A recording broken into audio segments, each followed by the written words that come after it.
ಇನ್ನು ಬಿಜೆಪಿಯವರಿಗೆ ಚುನಾವಣೆ ಬಂದಾಗ ರಾಮನ ನೆನಪಾಗುತ್ತೆ, ಭಜನೆ ಮಾಡ್ತಾ ಕೂತ್ರೆ ದೇಶ ಅಭಿವೃದ್ಧಿ ಆಗುತ್ತೆ.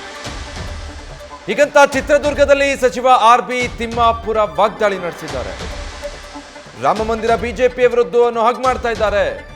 ಸರ್ವರ ರಾಮ ಬಿಜೆಪಿಯ ರಾಮ ಆಗ್ತಾ ಇರೋದು ದುರಾದೃಷ್ಟ. ಶ್ರೀರಾಮ ಬಿಜೆಪಿ ಅನ್ನೋ ರೀತಿ ಕ್ರಿಯೇಟ್ ಮಾಡ್ತಾ ಇದ್ದಾರೆ. ಜನ ಇವರನ್ನ ಆಯ್ಕೆ ಮಾಡಿರೋದು ಭಜನೆ ಮಾಡೋದಕ್ಕಲ್ಲ ಅಂತ ಹೇಳಿದ.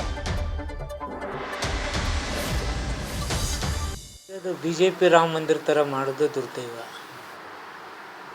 ಅದು ಸರ್ವನಾಡಿನ ರಾಮ ಆಗಬೇಕಾಗಿತ್ತು. BJP ರಾಮನ ಥರ ವರ್ತನೆ ನಡೀತೈತಿಲ್ಲ, ಅದು ದುರದೃಷ್ಟಕರ, ದೇಶದ ದುರದೃಷ್ಟಕರ. ಶ್ರೀರಾಮ ಎಲ್ಲರಿಗೂ ಬೇಕಾದವನು, ಅದು ಭಕ್ತಿ ಭಾವದಿಂದ ಬದಿಸ್ತಕ್ಕಂಥದ್ದು. ಕೆಲವರು ಕ್ರಿಯೇಟ್ ಏನು ಮಾಡ್ತಾಯಿದ್ದು, BJP ರಾಮ ಶ್ರೀರಾಮ್ BJP ಅವರು ಅನ್ನೋ ಥರ ಕ್ರಿಯೇಟ್ ಮಾಡೋದೇ ಈ ದೇಶದ ದುರ್ದೈವ. ಎಷ್ಟೋ ವರ್ಷಗಳಿಂದ ಪೂಜೆ ಪುನಸ್ಕಾರ ಮಾಡ್ತಕ್ಕಂಥ ಜನತೆ ನಾಡಿನಲ್ಲಿದ್ದಾರೆ. ಕೆಲವರು ಮಂದಿರಕ್ಕೆ ಹೋಗ್ಲಾರ್ದೆ ನೀರು ಕುಡಿಯೋದಿಲ್ಲ, ಸ್ನಾನ ಮಾಡಲಾರ್ದೇ ಮಂದಿರಕ್ಕೆ ಹೋಗೋದಿಲ್ಲ, ಊಟ ಮಾಡೋದಿಲ್ಲ. 1 ತಿಂಗಳು 2 ತಿಂಗಳವರೆಗೇನು ಉಪವಾಸ ಕೈಕೊಂಡು ವ್ರತಗಳನ್ನು ಮಾಡ್ತಕ್ಕಂಥ ದೇವರು ನಮ್ಮಲ್ಲಿದ್ದಾರೆ. ಬಸವಣ್ಣ, ಸದಾಶಿವ, ಕಾಳಮ್ಮ, ಕಂಠಮ್ಮ, ಇವರೆಲ್ಲರಿಗೂ ನಾವು ದಿನಂಪ್ರತಿ ದೇವಸ್ಥಾನಕ್ಕೆ ಹೋಗ್ತಾನೆ ಇದ್ದೀವಿ. ಎಲ್ಲೋ ಒಂದು ಕಡೆ ಅಯೋಧ್ಯೆ ರಾಮ ಮಂದಿರ ಒಂದೇ ರಾಮ ಮಂದಿರ ಅನ್ನೋ ಥರ ಬಿಂಬಿಸ್ತಕ್ಕಂಥದ್ದು, ರಾಜಕೀಯವಾಗಿ ಬಳಸ್ತಕ್ಕಂಥದ್ದು.